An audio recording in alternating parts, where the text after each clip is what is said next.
hit the key and fire it up.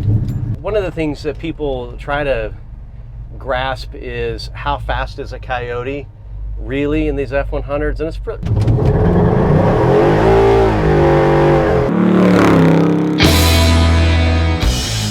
Hey guys, Jason with Fender Garage, Gilbert, Arizona. Wanted to talk to you a little bit about a 1971 Ford F100 that we put together about a year and a half ago. It's been a couple magazines. We did a how to install a Coyote motor in it, and just kind of did a little follow-up video before we consider putting the truck up for sale. The reason why we put a Coyote motor in a stock frame, chassis and everything, really just to make sure it could be done.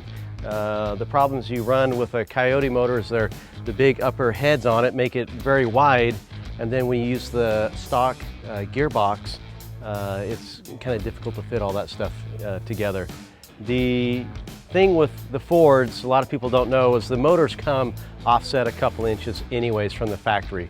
And so it's not uncommon to pop up one of these old F100s, 67 to 79, and take a look at it and notice that the motor sits a little askew to the being center of the firewall. The transmission tunnel humps and all that stuff are offset as well. So when trying to fit a Coyote in here really and use some of the Mustang headers that we have, we actually had to do the same thing, have it slightly offset. So we sell a kit that allows the Coyote motor to be retrofitted into your stock chassis F100 and still use the Mustang headers and fit that in and change your drivetrain out without having to change everything else out. You don't have to change your suspension, you don't have to four-link it, you don't have to do any of those kinds of things. You can still use stock suspension. Now it's a lot of power for stock suspension, so we installed some cow tracks and those kinds of things in the back to help, keep the power down to the ground. But if you're just cruising and having a good time in your truck and you want the reliability, there's not a better platform than the Coyote motor in your F100. So, a few things that we did to this truck to kind of help out was we installed the vintage air, we installed KRC power steering pump, we were able to use the stock AC compressor, and then we tied it into a vintage air box underneath the dash. And so other than that, upgrading just a few little things here and there like the radiator and the fuel system, it's pretty much a stock truck. We updated the gauges and rewired the whole truck and all new bushings and everything because we tore it all apart and put it all back together. So everything is brand new, but at the same time, you can get in this truck and just cruise it and drive it. And so we'll show you what that kit looks like so you can kind of take a look at it a little bit later.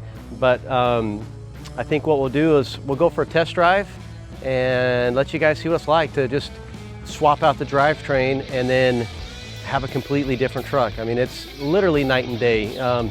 We've taken these Coyote motors where we've taken a big 460 big block out and just a huge motor, and we installed this little 5.0 Coyote motor, and it's 3 times the motor. I mean, it's unbelievable. It's unparalleled, and for drivability, performance, reliability, all those things that you really want in your Classic but you never have gotten, the Coyote motor is really an excellent option for you. So let's go for a test drive and we'll check it all out and let you guys kind of go along for the ride and see what it's like. Okay, so here we are in the F100. We've got the Dakota digital gauges, vintage air AC system, but at the end of the day, it's pretty stock and pretty much just a regular truck after that. So pretty simple. No pumping the gas or anything like that. You just hit the key and fire it up. And just like your everyday car that you drive. We'll go for a quick little test drive and have a good time. Because that's what it's about, right? Having a good time. Why else would we be spending all this money on these classic trucks if it wasn't for having a good time?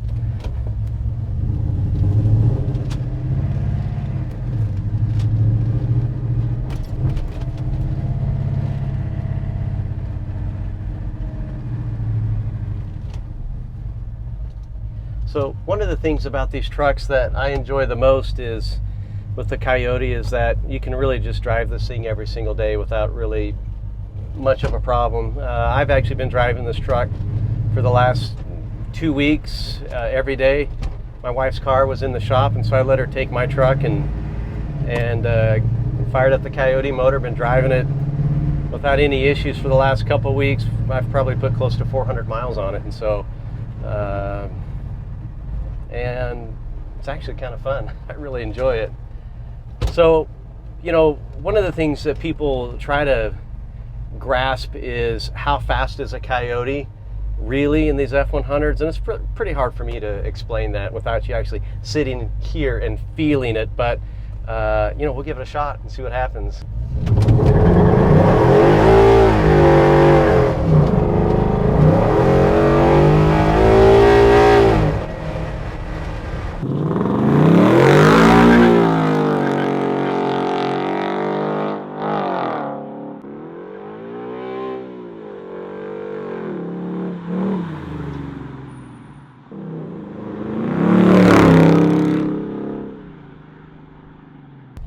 I had to take my foot off the gas just so we could go straight, but it's pretty fun. It's a wild ride. But the transmission's pretty smooth in the 6R80. You can also bolt up a 4-speed transmission, but I actually like to have the 6 gears there. It's a little smoother. It shifts really smooth. I don't have to have that separate control module with like the 4R70W. You've got to have something to control that transmission, but with the 6-speed, it's all controlled through the computer. A lot of that is, you know, either done with like the Ford Racing Control Pack. With this particular truck, we actually used Power by the Hour. They actually have a kit that can control the transmission pretty easy. Use your regular, you know, factory harness you get their added harness, and you just, you know, plug and play, wire up a few wires, and you're good to go. Another good thing with going through Power by the Hour is we purchase what they call an N-Gauge, and that is something that allows you to do some remote tuning through Lund Racing. I don't know if you guys have, you know, if you're into Mustangs and racing and all that kind of stuff, you've probably heard of Lund Racing. Those guys are really serious about tuning. So we use them for all of our tuning. It's very simple. You just do some data logging, send it to them, and they send it back, and the value you get with that by far exceeds the, you know, cost of the gauge and the, you know, $250, $300 you spend for a tuning session. It really is just, you know, those guys have a lot of experience, and so if you're doing a lot of this stuff by yourself, I highly recommend that, because they'll notice some things in the tune that you know, could be like a fault snog. Maybe some headers are hitting the frame, or maybe there's a vacuum leak, and they give you some suggestions of ways to fix things, or, you know, maybe the fuel pressure, or those kinds of things that aren't accurate. They can give you some guidelines. And so, for the most part, you know, that's what we do here at Fender Garage is, you know, keep it simple, try not to complicate it, and use people that are actually really good at what they do, that are experts. It makes our job a little bit easier, because then we don't have to be experts at everything. Just normal everyday cruising, it's pretty simple, pretty straightforward. Everything you want in a truck, and yet at the same time, if you need to get on it, it goes.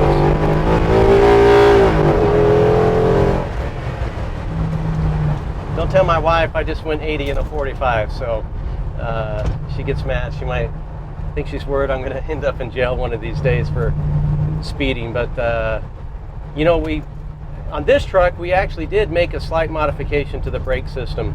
A lot of people don't know that you can get the twin I-beams off a 73 to 79 F-150, F100, and you can actually swap them over into your 67, 72 and actually pick up disc brakes without having to go purchase a, you know, $1,800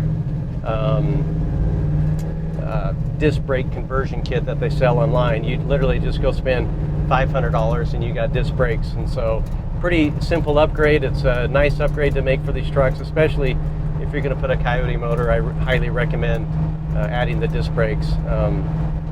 But other than that, you can add cruise control. There's some applications out there where you could actually add cruise control for your Coyote motor in your F100, and you know, you could cruise this thing wherever. The 6772 is nice because there's more room in these.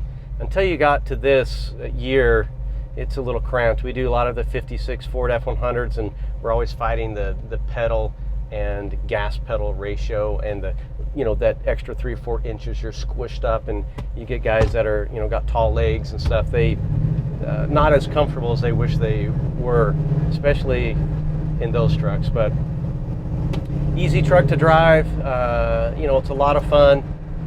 It handles well. We redid all the bushings and everything, so everything's nice and tight. The gearbox we had rebuilt, and you know, power steering is just like anything else. I mean, you've got some of the rattles from a 50-year-old vehicle that I haven't chased them all out yet, but you can chase all those out and put, you know, the Restomod air membrane in and tighten things up. And so all those things you can do and take your time, but at the end of the day, the goal is to have something fun to drive, something cool, and this kind of can accomplish it. So the question a lot of people will ask, how much does it cost? I get people call me and say, hey, how much to put a Coyote in my F100? And that is where it becomes very difficult, because it really depends on the truck you have and your goals and what you're starting with. But you can definitely plan on buying a motor and a used one anywhere from, you know, $6,000 to $9,000 if you're buying a used one. If you're going to buy a new crate, you know, you're probably going to spend, you know, maybe, you know, 12 to 13 grand. Then you got to buy the control pack, which you're going to spend on average of about $2,000 there. You will have to make sure your coolant system is up to speed. You will be putting electric fans in. You'll also be redoing your fuel system and make sure you have a fuel injection gas tank with baffles inside it. There's a lot of options. We use the Boyd welding tank. It's got baffles built into it, and also they got a fuel pump, the Aeromotive fuel pump that is designed to help out as well. And so, you know, so it does cost money, and usually by the time you do all that, you're rewiring your truck, you're installing new gauges, and next thing you know, you've completely overhauled your entire truck, and the only thing you didn't do is paint it. And so when you start thinking of it that way, because you want air conditioning and all those things, it's a partial full build. You can do it on the cheap and try to use some of your electrical wiring, but it ends up becoming a problem. So, you know, I'd say an average number can be, you know, $25,000 to $40,000 on a Coyote swap motor with all the parts and pieces. But if you're handy and you can do all the work yourself, you definitely can probably save a fair chunk of that money and you know, do the work yourself. So anyways, we took you on a little tour. We're back here at the shop at Fender Garage here in Gilbert, Arizona, and at the end of the day, you know, it's about building cool vehicles. It's about building a memory. We know a lot of guys that drive their vehicles every single day. They like to go out with, you know, their kids, or take grandpa out, or go to car shows, and it doesn't really matter what that is for you that, you know, makes you want to do this, but at the, you know, you want to just have a good time doing it. It's fun. You know, hot rodding is about having fun and you know, and making those lasting memories. All right, here's the kit I was talking about a little bit earlier before we went for a ride in the F100. So this is what we've built and designed with Porterbuilt Fabrication. They do our fabrication for us for a lot of these components. And so this mounts basically to your motor right here. These mount to your cross member, and then we have some bushings that go in here, and with a bolt that goes through it. And this is your transmission cross member. Basically, we have, with this kit, it centers the motor just slightly off center, so that you can actually use the Coyote Mustang Headers. A little bit of frame trimming on the passenger side is all. And then basically install this kit. It puts it where it needs to go.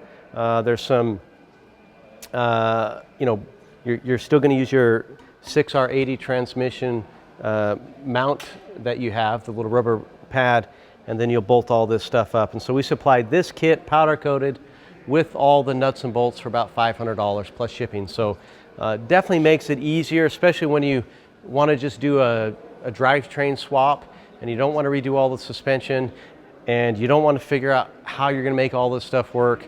This is a basic, simple kit.